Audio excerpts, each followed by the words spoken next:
পেতে পারি সেইভাবে ওনারা লিখবেন, যাতে করে আমাদের এই অর্থ ফেরত পেতে আমরা তাদের সহযোগিতা পাই। এই জন্য এই ক্ষতিগ্রস্ত পরিবারের সদস্যরা যারা বিভিন্ন মসজিদের ইমাম, মাদ্রাসার শিক্ষক, মসজিদের মুয়াজ্জিন ও খাদেম, আজকে তারা বাধ্য হয়ে এই জাতীয় প্রেস ক্লাবের সামনে একত্রিত হয়েছে।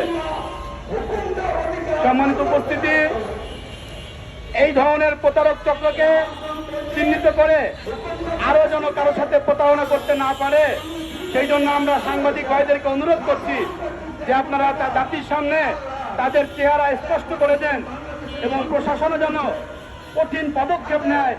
আর যেন কোনো মা আর কোনো ভাই যেন এই প্রতারক চক্রের দ্বারা প্রতারিত না হয়।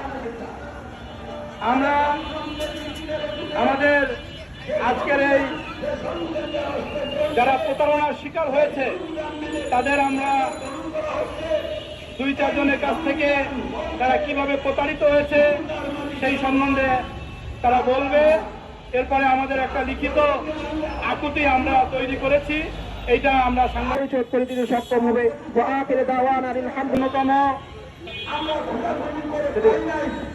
হযরত মাওলানা সিদ্দিকুর রহমান সাহেব উনি কিভাবে প্রতারিত হয়েছেন এই বিষয়ে উনি বলবেন।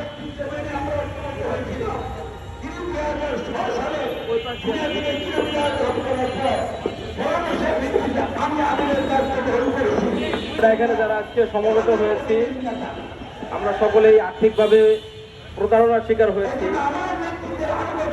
এই প্রতারক জামিয়া বিলালের ছাত্র ছিল।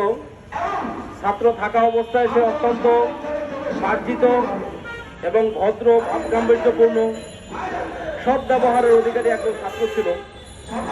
তো সবার সাথে এতটা ভালো আচরণ করেছে যে ছাত্র জামানায় সমস্ত মানুষ এবং তার উস্তাদরা পর্যন্ত তাকে বিশ্বাস করেছে।